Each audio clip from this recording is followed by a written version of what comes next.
High-growth technology and AI enterprises are staying private longer than ever.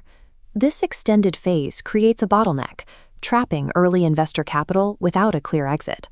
Moving directly from a closely held, founder-controlled cap table to the volatility of a full public offering has become an untenable leap for many capital-intensive firms. To solve this, issuers and advisors are engineering a bypass, a two-step transition that utilizes secondary market infrastructure. The first step involves a private listing on the NASDAQ private market.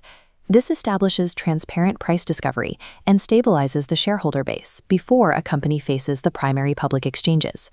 Powering this bypass is a dual-engine capital structure. It integrates private investment in public equity, or PIPEs, with revolving lines of credit.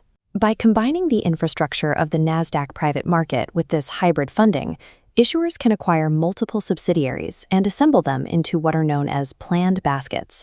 These structured baskets are purpose-built to attract direct capital from professionalized family offices. They allow these investors to deploy capital into mature, operating assets immediately, avoiding the delayed returns characteristic of traditional private equity funds.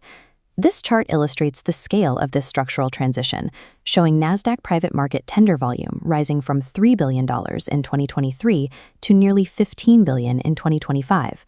This influx of capital is driven by the complexity of modern unicorns.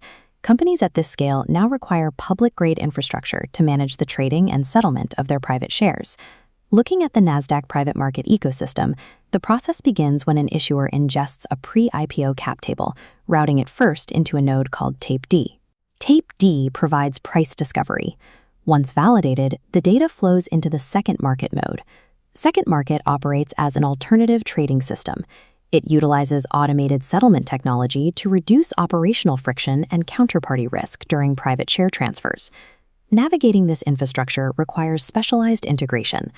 Research from advisory firms like Maxwell Rand details how this ecosystem is utilized by issuers to strategically upgrade their shareholder base.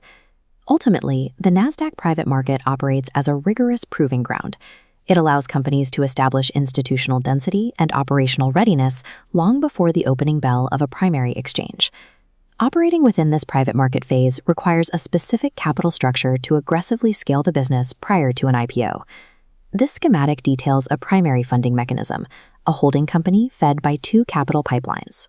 The green pipeline, private investment in public equity, expands institutional holdings quickly. However, data shows a critical vulnerability. 51% of PIPE investors sell within 30 days, seeking immediate arbitrage. To protect the pre-IPO valuation, issuers implement a mechanical defense.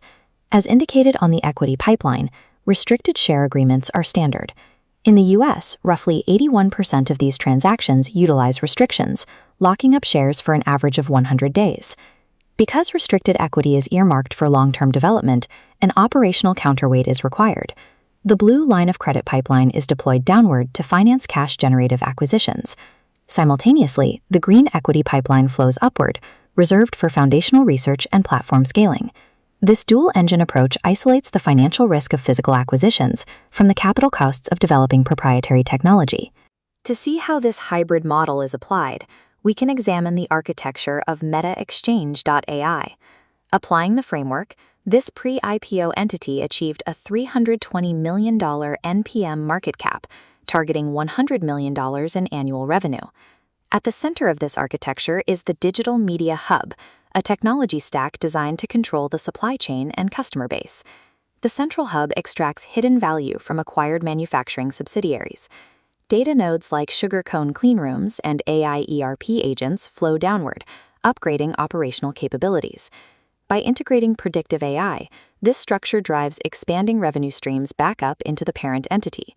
This completed multi-subsidiary architecture is exactly what defines the planned basket structure. For limited partners, the primary appeal of this design is that it offers backward-looking vintage diversification. Investors are effectively buying into a mature, cash-flowing portfolio on day one. This sidesteps multi-year wait times and capital calls required during primary fundraising. The demand for these secondary pre-IPO structures is being driven by a macroeconomic shift in family office behavior. An impending $124 trillion wealth transfer is forcing these offices to professionalize. They are moving away from passive roles in blind pool funds in favor of direct, yield-generating control over operating businesses. Looking at asset allocation for 2025 and 2026, there is a 26% net increase in allocations toward private equity and direct deals. This shift comes with a new mandate. Success for these direct investors no longer relies on timing and entry price for a quick arbitrage flip.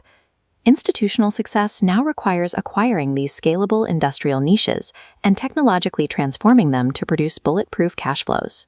The architecture we've deconstructed today, from private market infrastructure and hybrid credit facilities to AI-driven acquisitions, serves this exact mandate.